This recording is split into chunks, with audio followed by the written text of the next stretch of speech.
Hello, everybody. Welcome to All Villa, No Filler. Please remember to like and subscribe. Subscribe if you love the mighty Villa, and if you don't subscribe, you support Birmingham City. Apparently, those are the rules written in YouTube somewhere. Go look it up. Big news in the world of Aston Villa today. I've just been out in filming in the city of London, where it's absolutely boiling hot. So if I look very sunburnt for those watching, I apologise for that. Cover your eyes. Yes, Aston Villa. So Jacob Ramsey, that is the big story ahead of Newcastle this weekend. I will be speaking to a Newcastle fan soon as well, previewing that game. Newcastle have been linked with Jacob Ramsey through David Ornstein. And you know what? Going by what the Ornacle, as Jim Campbell on the Football Ramble calls him, going by what he said, it sounded to me like there is a good chance that Jacob Ramsey could be wearing the black and white of Newcastle this season. So David Ornstein in The Athletic said the 24-year-old, referring to Jacob Ramsey, is now in the final 24 months of his Villa contract. And despite several offers to extend, no agreement has been reached. He adds, many suitors have expressed an interest to Ramsey's camp, but emerging as his preferred destination are Newcastle United. And before opening their seasons in Saturday's lunchtime kickoff at Villa Park, Newcastle and Villa are starting talks to explore whether a compromise can be reached. Interesting indeed from the Ornacle. Right. Well, I will get the tactical palette out in a little bit to sort of see what that might mean for Villa's squad were Jacob Ramsey to leave. Firstly, do we like to see our young players who come through the academy, have Brummie accents, supported the club since yay high, leave and go elsewhere? No, we don't really. We like to see them stick around and, live out their best lives. And not end up at the age of 29, 30 at Everton. But no, it looks like there is a good chance that Ramsey might be off. There's sort of references there to the contract situation that seems to have been rumbling on a little bit longer than was maybe widely understood. However, it's worth just adding what Jacob Tanswell from The Athletic, friend of the show, top journalist, said. He said that Aston Villa have been negotiating a new contract with Jacob Ramsey for more than 6 months. So to be continued there, he said that furthermore, there's been no breakthrough yet. And as he wrote last month, Villa are not opposed to his sale if the right price comes. So, okay, first of all, let's look at it. Were Villa to, make the sale, It would make sense in the sense that in PSR world, has Jacob Ramsey kicked on in the last 2 years? So I've said this previously, but I'll just kind of repeat myself quickly for those who didn't see. When Unai Emery came into Aston Villa, the two of the players who really, drove Aston Villa on towards European places from an unlikely position were Jacob Ramsey and Alex Moreno down the left, right? That left-hand side was transformative for Aston Villa. Jacob Ramsey was fantastic. Moreno was brilliant. And Ollie Watkins obviously then went on, an 8 goals in 10 games, amazing streak. So they were sort of our key players in helping us get forward into the European places. And it looked like at that point, Ramsey was on course to become, a star player who would, inevitably push on into England. Unfortunately, that summer, he then did his foot, got an injury playing for the England under-21s at the Euros. And I would argue, he missed pretty much the entire season following that. But last year, understandably, it was difficult for him to get back to the level that it looked like he was going to get to, at least, at the tail end of that season, because there's more competition for his places, with Morgan Rogers and John McGinn there to play on the left. And it kind of felt like that on a lot of occasions, Jacob Ramsey was used maybe as a finisher. So it feels like in football now, because you have 5 substitutes And because the volume of games now is so insane and ridiculous, and God Almighty needs to be cut down. But for now, it is insane. Aston Villa played an insane amount of football last season, and it means that football's kind of transformed in the sense teams now need bigger squads. They need to make use of the 5 substitutes. And now you have players who you sometimes see as you're my 30-minute player rather than my 90-minute player or my 60-minute player. And Jacob Ramsey, it sort of felt like ended up being that kind of 30-minute player. From what I recall towards the end of last season, and maybe my mind's playing tricks on me, but it felt like Ramsey was coming on a lot of the time in that 30th minute and being that player who comes on and just energy, sprinting, part of the Villa Stampede, as I've described it, getting to the byline, pulling it back, and somebody like an Asensio or Ollie Watkins would be there to finish it. So yes, I feel like with more 90 minutes, Jacob Ramsey could potentially get to the level where he's finally broken through into the England team. Because what is he, 24 now? I think he'd have hoped to be playing for England, and I dare say, had he not got that foot injury, he might have done. And I guess maybe he's not starting as much as he wants. That's just me theorizing. Were he to go to Newcastle, I've seen a few people mention, well, he'd have competition in Harvey Barnes or in Anthony Gordon. Well, it wouldn't just be that. I think Ramsey would actually fit more into the centre area. Maybe, they want John McGinn, don't they? So maybe Ramsey goes in, plays that role and fits into where, say, Joelinton fits, Tonali and Guimaraes. And because they've got the Champions League, he has Champions League experience and therefore would be a player who could bring that to the club. He's got top quality. He's still potentially going to get better and could be that kind of more physical, direct runner that Newcastle like. In that sort of flat track bully style they like to play sometimes, he can fit into that role. So I can sort of see why they would like to have him. And I'm sure he would be effective for them. I don't want to see him go, but were Villa to be offered 45 million for him, I sort of veer towards thinking it'd be 40. That's where my head's been going with Ramsey, 40 million. But were there to be offered 45, dare I say even 50, though that to me sounds quite high, it's very difficult to turn that down for a player who is pure profit PSR-wise. So that helps us for this, for June 30th next year. But also means money can come in and maybe we can go and buy somebody else that, I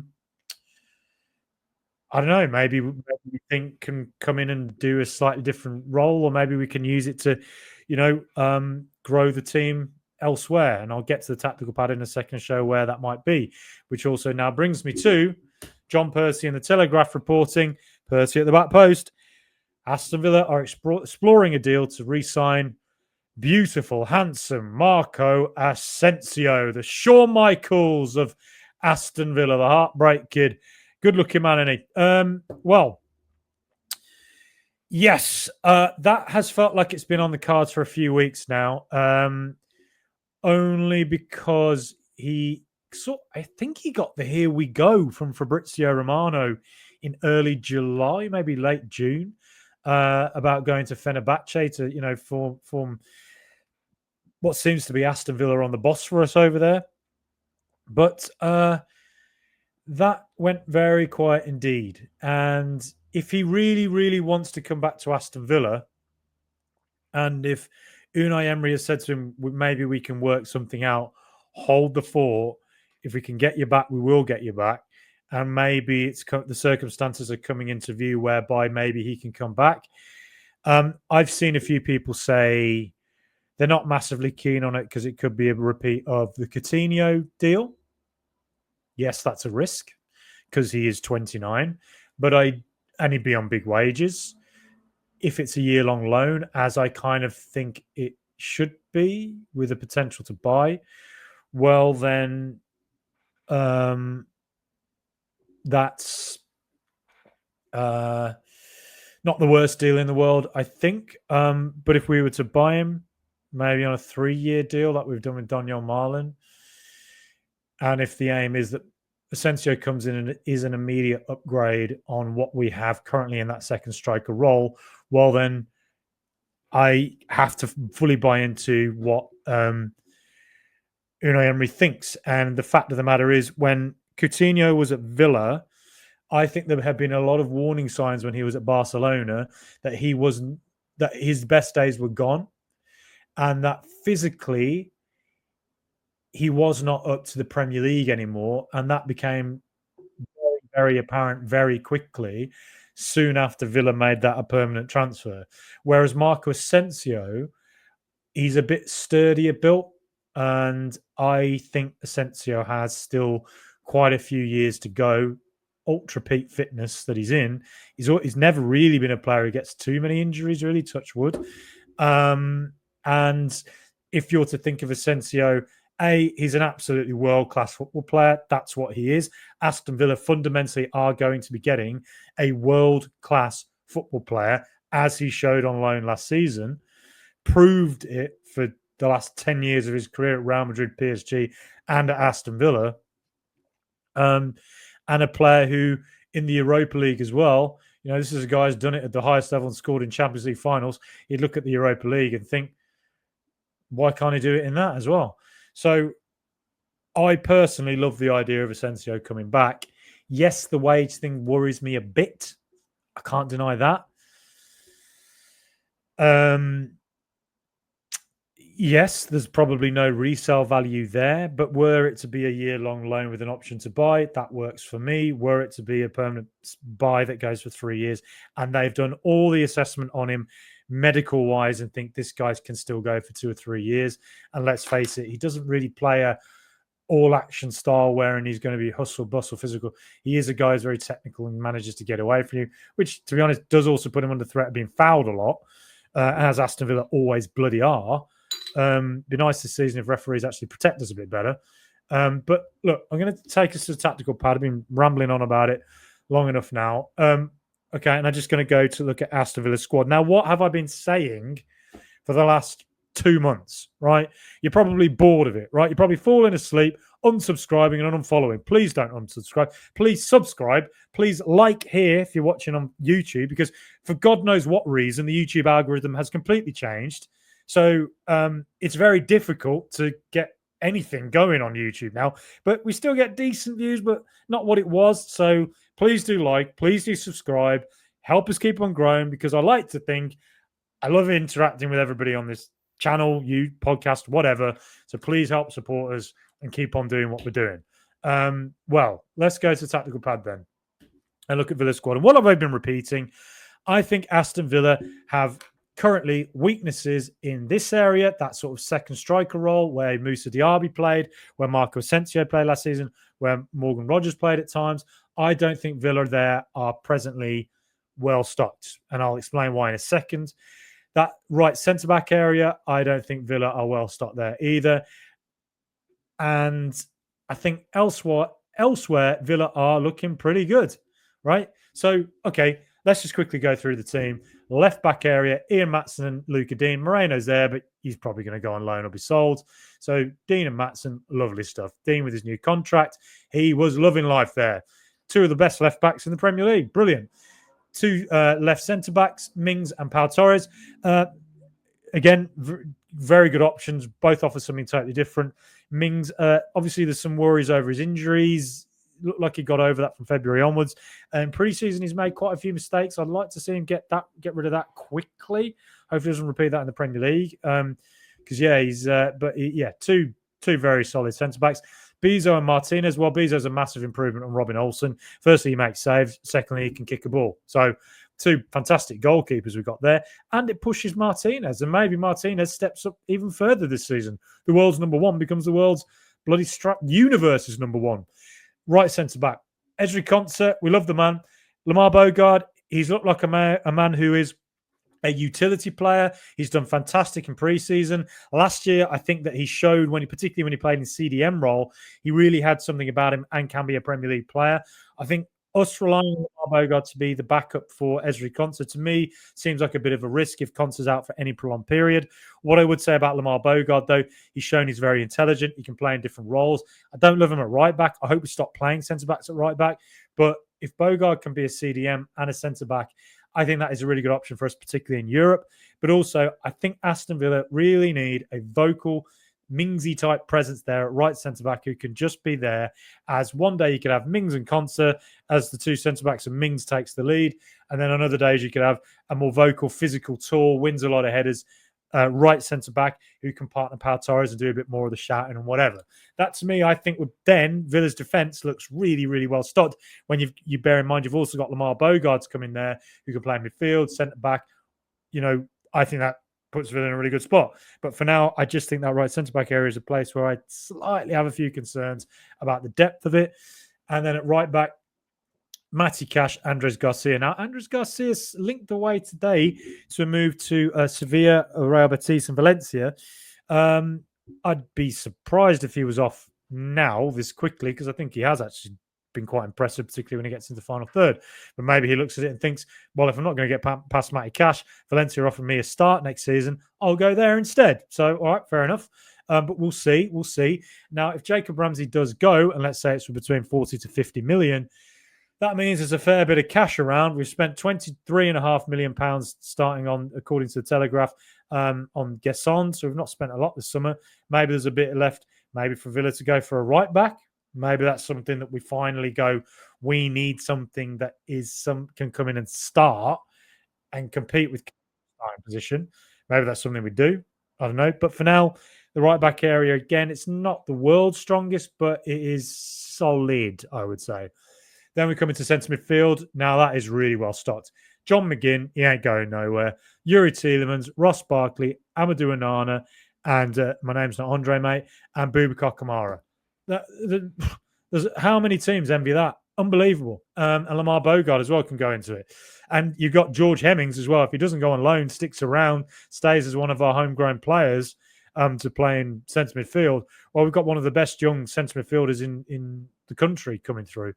And physically, he already looks like he could be somebody who fits in quite seamlessly into the Premier League early on, into men's football at least. So Villa are extremely well stocked in centre midfield. So I'm happy enough for that.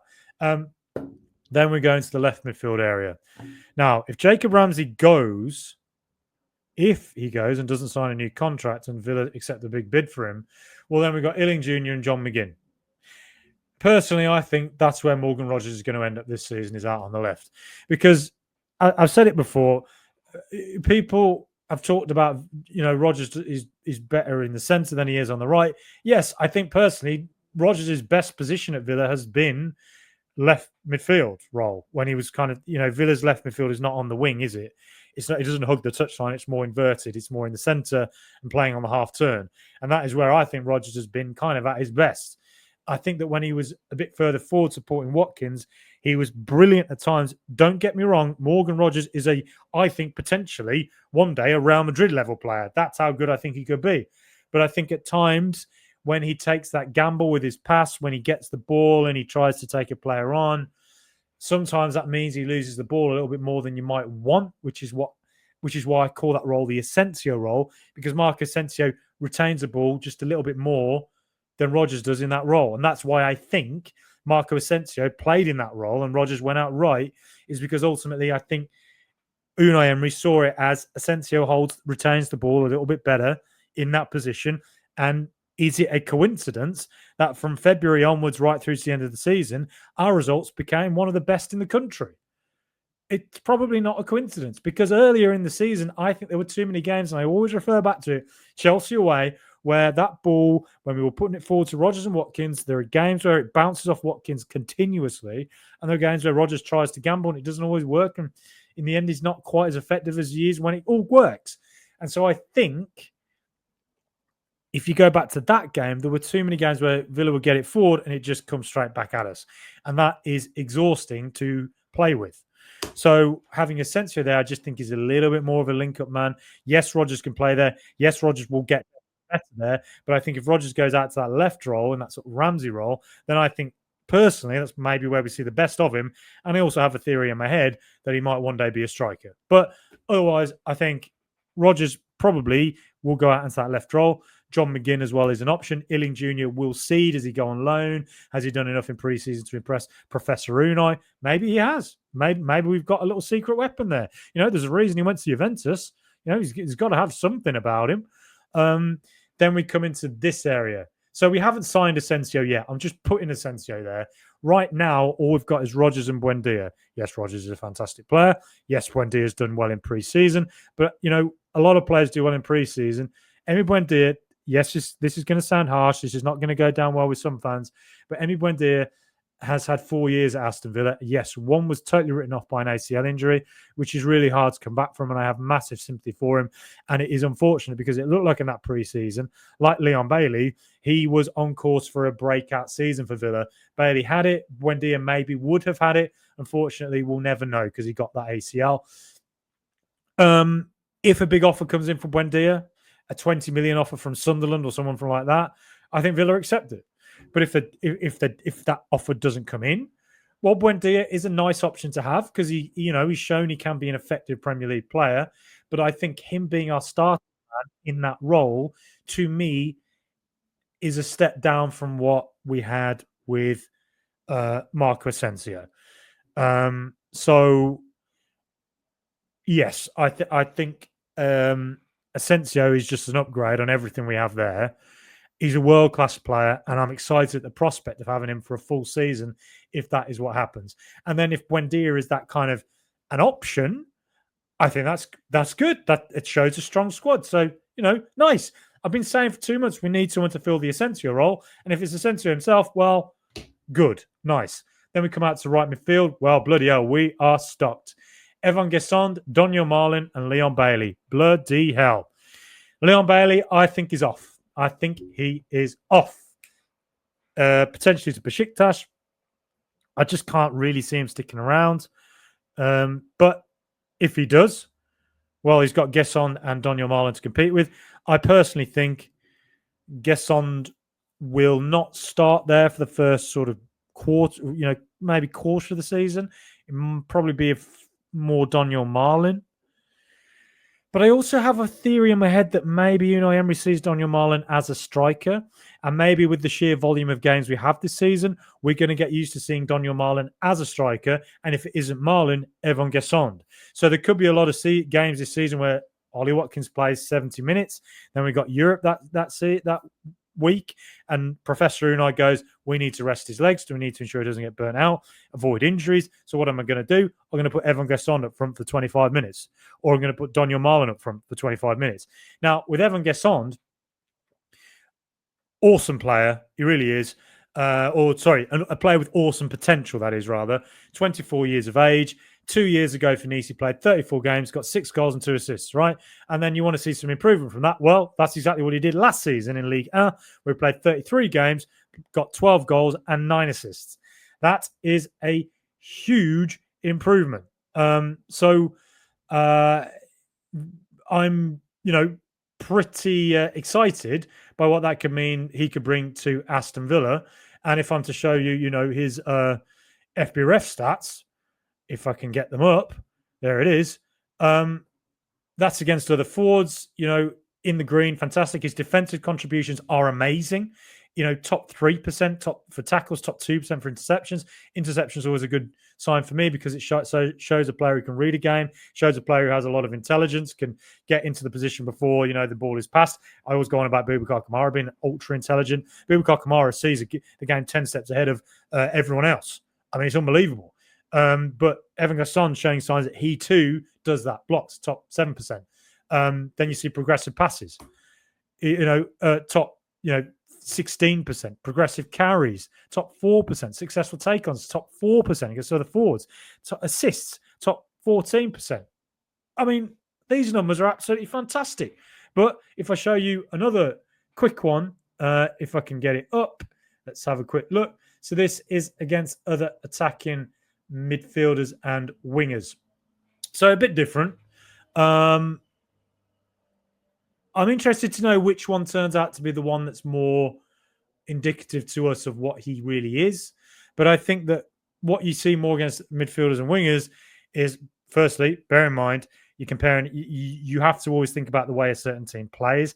I think what you can see from just these stats alone is that Nice probably are a team that press quite hard, because that's in my head, that's the only way really attacking players build up such strong defensive stats.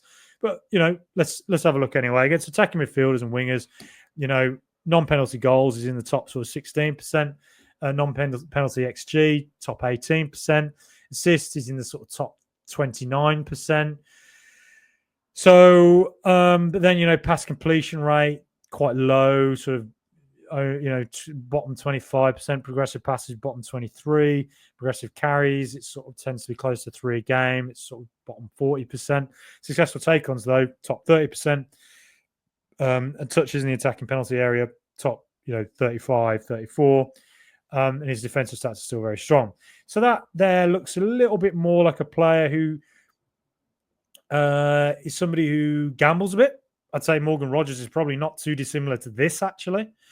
A player who gambles, takes players on, and the nature of players like that is that a lot of the time it doesn't work, right? They do have to gamble, and then when it does come off, goal, and it changes the game and wins your game 1-2-0. But I would also say that these numbers are strong against other attacking midfielders and wingers. His numbers against other forwards are absolutely fantastic. So it shows a player who is very versatile, can play in different areas, I think. And that's what we found out from Jonathan Johnson, who I did an interview with last week, French football expert, on all the different, he's an Aston Villa fan as well. And he was talked very, very highly of Evan Gasson, talked about him being very versatile. And if I go back to the tactical pad, let's remove that, get back that there. If you look at Evan Gasson, where can he play? Well, he can play. I have a theory he might even play in the Diaby role, the Asensio role, off the striker, more central. Maybe a guy at left, though I don't really think that's where I'd be. I think mostly he'll be on the right wing and up front, is what I think. And so Aston Villa on the right, you've got Leon Bailey at the moment, who I think will probably go, Daniel Marlon and Evan Gasson. I mean, we're really well stopped there. And then up front, you've got Zepikone Redmond, a young player still coming through. We'll see what he's made of. Maybe he'll get games in Europe. High potential, got him in from Feyenoord. And Ollie Watkins, world-class striker. And then on the left, don't forget as well, Jamaldine Jimo Aloba, who, if he sticks around, doesn't go on loan, I think he'll go into that sort of Jacob Ramsey role. So if Ramsey goes, maybe it's an opportunity for, let's say, Morgan Rogers plays there, John McGinn plays there, maybe a new signing plays there, Ealing Jr. potentially. But what it also means is maybe Morgan Rogers plays, 70 minutes there, and Jimo Aloba plays 20 minutes. And we go, oh, look, Jimo Aloba's playing in the Premier League. Or we play in Europe, and we go, this is an opportunity against Go-Ahead Eagles for Jimo Aloba to start a game. Europe is going to be a big chance this season for players like Jimo Aloba, George Hemmings, maybe Tristan Rowe as well. A lot of young players this season. I think Aston Villa's youth academy is one of the best in the world. We've had quite a few players come through and get to top level in League One, Championship, and Premier League. That is a really productive academy doing that. We've had Carney Chukwemeka come through in the Premier League. I think Amari Kellyman's a player who will be a Premier League player. Unfortunately, both of them left for Chelsea for different reasons. Jaden Philogene, he's made it into the Premier League. I know he didn't do great at Villa, but, went off 22, 23 million to Ipswich. So, Villa are probably overdue a youth player to come through into the Premier League again. And it looks like we've got a few of them who are primed and ready to go and might actually do it. So something to keep an eye on this season. But if you look at Aston Villa's first 11, who's it going to be? Well, I'll take Buendia out, Redmond. This is if we sign Marco Asensio, by the way. I'll start with Guessond actually on the right, even though I think Marlon's going to start the season on the right. Barkley on the bench, and then you'll have, I think, probably Anana on, coming off, and then Bezo, Martinez, Mings off, Matson and Garcia. So, Emi Martinez, Matson, Pau Torres, Ezri Konsa, Matty Cash, Tielemans, Kamara, Rogers, Sensei, Guessond, Watkins. It's all looking a lot stronger, isn't it? Right centre-back, maybe a right-back if an opportunity presents itself. And I think maybe something else in the attacking third, possibly, but we're pretty well stocked now. Things are starting to look all right. And, what was it? Somebody said yesterday, or one of the, experts said that Aston Villa looked chaotic this summer. Absolute drivel. What people are sleeping on with Aston Villa this summer is that we have had a lot of continuity. And I think it's the same thing with Arsenal as well. A lot of people looking at Liverpool and all the signings, Chelsea signings, City signings, etc., etc., etc. Aston Villa have had continuity and we've not had disruption. And that is going to be quite a big factor for Aston Villa hitting this season hard, a team that's experienced in playing Europe and the Premier League and going far in cup competitions along with it, and meaning that Aston Villa maybe finally can get over the line and win a trophy this season and maybe even getting back into the Champions League places should, I don't know, Chelsea not click the season, get an injury crisis because of the Club World Cup, or maybe one of the other top four just shock everyone and just don't perform. Who knows? A lot of, confidence that this season could, turn out a lot better than, it probably looked when nothing was going on in the transfer window and, various other people have sort of implied elsewhere. Nonsense. No, I'm excited. Can't wait. Anyway, that's enough from me. Up the mighty Villa.